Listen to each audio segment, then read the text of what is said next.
Assalamualaikum warahmatullahi wabarakatuh. Perkenalkan kami dari kelompok 6. Di sini kami akan menjelaskan mengenai bab sistem koordinasi. Lebih tepatnya pada bagian sistem indera.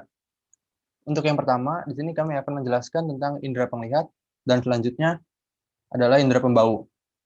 Sebelum kami mulai menjelaskan materinya, alangkah baiknya untuk kami semua untuk mengenalkan dirinya masing-masing.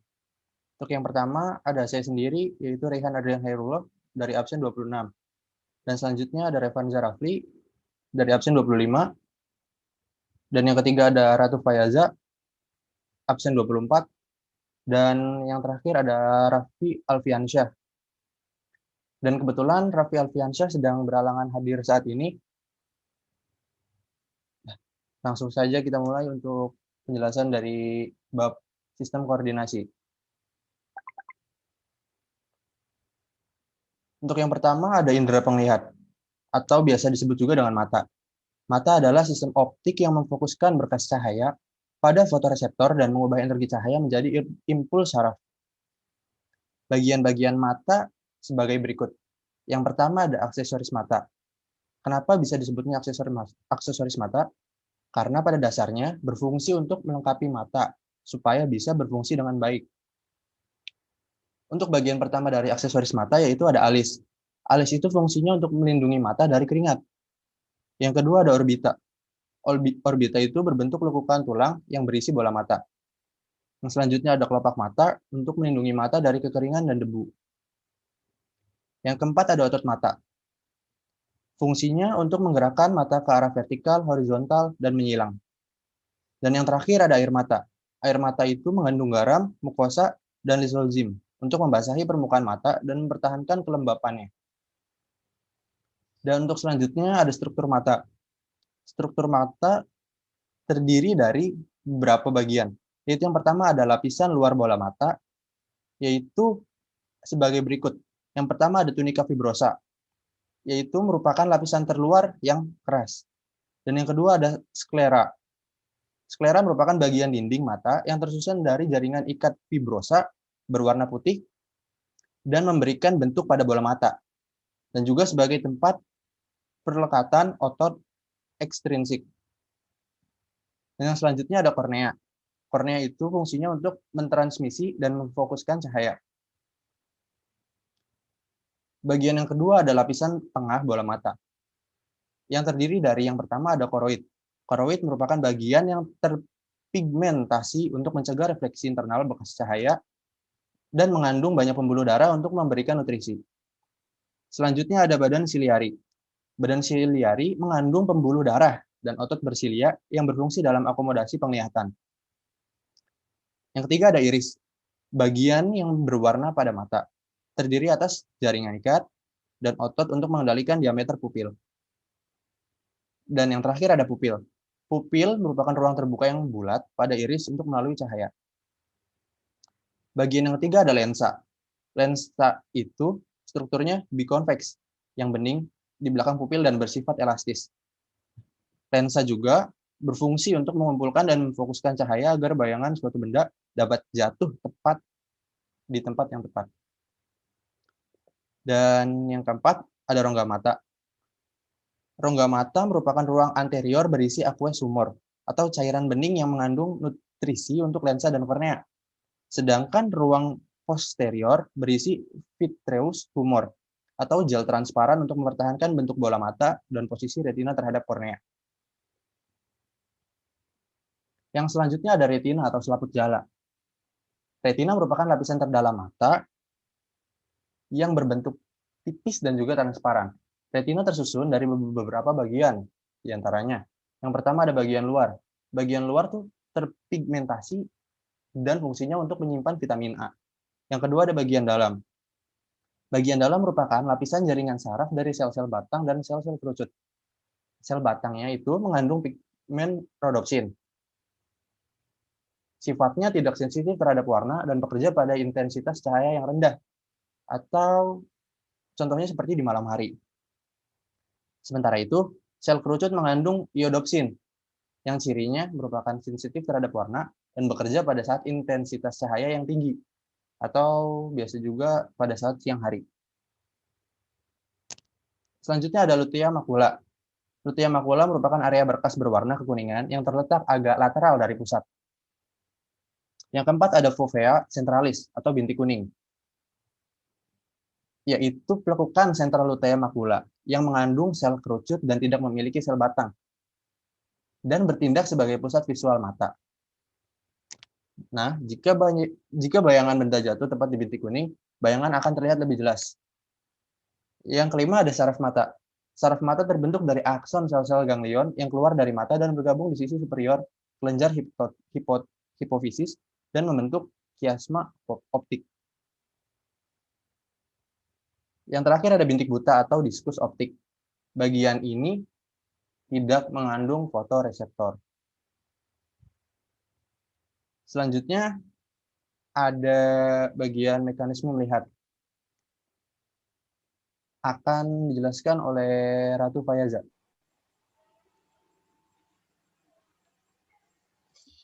Yang pertama, mekanisme melihat. Mekanisme melihat suatu benda sebagai berikut. Cahaya yang dipantulkan oleh benda ditangkap oleh mata, kemudian menembus kornea yang diteruskan melalui pupil. Intensitas cahaya yang diatur oleh pupil diteruskan menembus lensa mata ke retina. Daya akomodasi lensa mata mengatur cahaya agar jatuh tepat di bintik kuning retina. Pada bintik kuning, impuls cahaya disampaikan oleh saraf optik ke otak. Cahaya yang disampaikan ke otak akan diinterpretasikan sehingga Anda bisa mengetahui yang dilihat. Mata dapat memfokuskan cahaya tepat pada bintik kuning disebut mata normal atau emetropia. Mata normal dapat melihat benda jarak jauh maupun dekat.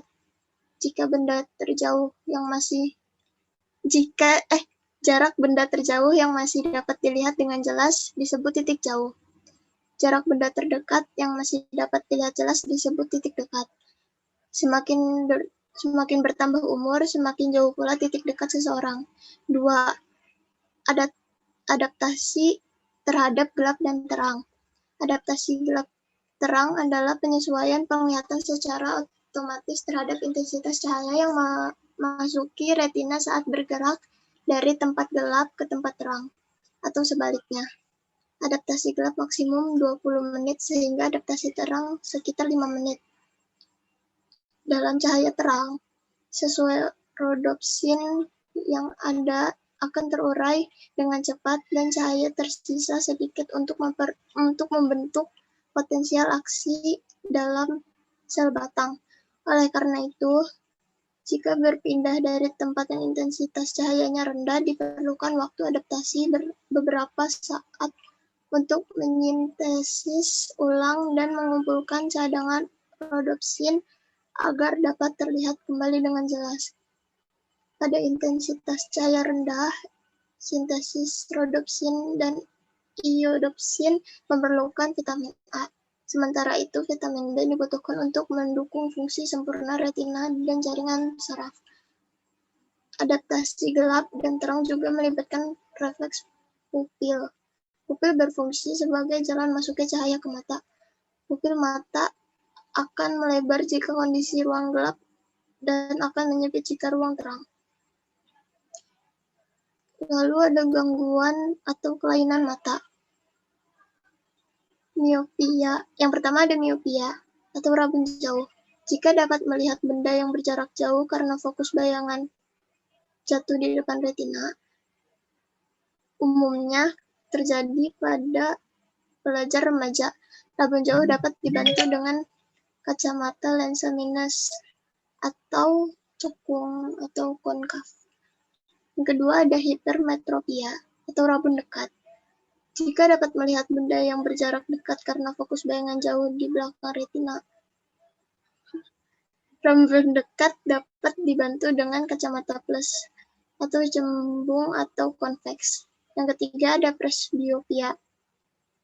Tidak dapat melihat benda yang berjarak dekat maupun jauh. Gangguan ini dapat dibantu dengan kacamata lensa rangkap. Bisa terjadi pada orang lanjut usia atau lansia. Yang keempat ada kebutaan. Tidak dapat melihat benda apapun, umumnya disebabkan oleh kecelakaan. Yang kelima ada kerabunan, hanya dapat melihat dengan samar-samar, umumnya disebabkan oleh kecelakaan. Yang keenam ada rabun senja. Tidak bisa melihat dengan jelas pada saat sore hari saja akibat kekurangan vitamin A. Yang ketujuh ada buta warna, penyakit keturunan yang menyebabkan seseorang tidak mampu mempresentasikan warna. Buta warna total sama sekali tidak dapat membedakan warna. Warna yang dapat dilihat hanyalah warna hitam, abu-abu, putih. Buta warna parsial tidak bisa membedakan warna tertentu. Yang kedelapan ada katarak. Lensa mata menjadi suram karena penebalan terjadi pada orang lanjut usia. Yang kesembilan ada astigmatisme. Kelengkungan kornea tidak merata yang menyebabkan ketidakteraturan lengkung-lengkung permukaan bias mata sehingga cahaya tidak fokus pada satu titik retina atau bintik kuning. Astigmatisme dibantu dengan kacamata silinder atau operasi. Dan yang terakhir ada mata juling atau strabismus. Suatu kondisi ketika kedua mata tampak tidak searah atau memandang pada dua titik yang berbeda.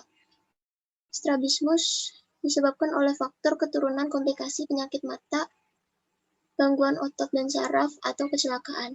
Gangguan ini dapat diatasi dengan operasi.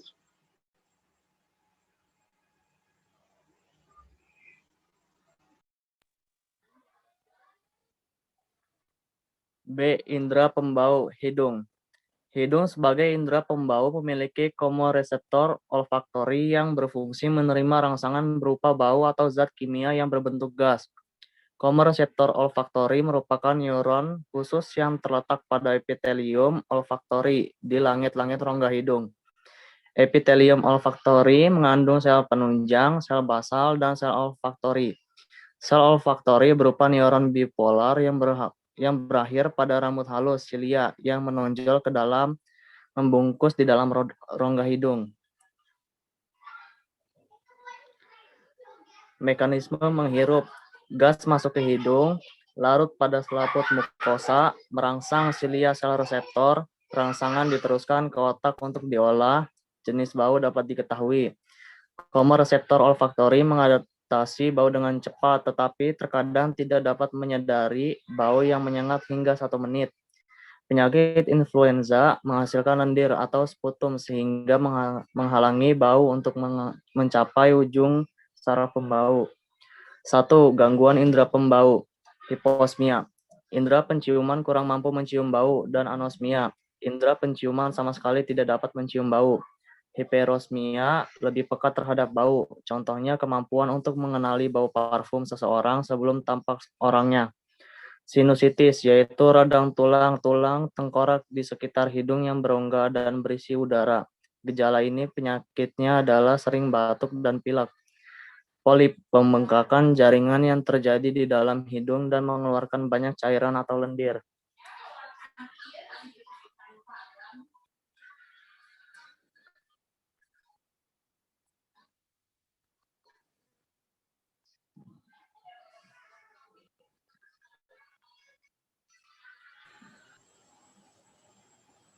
Ya, jadi sekian penjelasan dari kelompok 6 mengenai sistem indera. Semoga apa yang materi tadi kami semua sampaikan, semoga dapat dipahami dengan jelas. Terima kasih.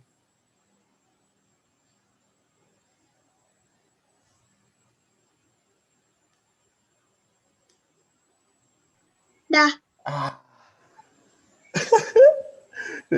Deg-degan banget, sumpah. Ini di recorder kan? Ya, udah. Recorder, ini record.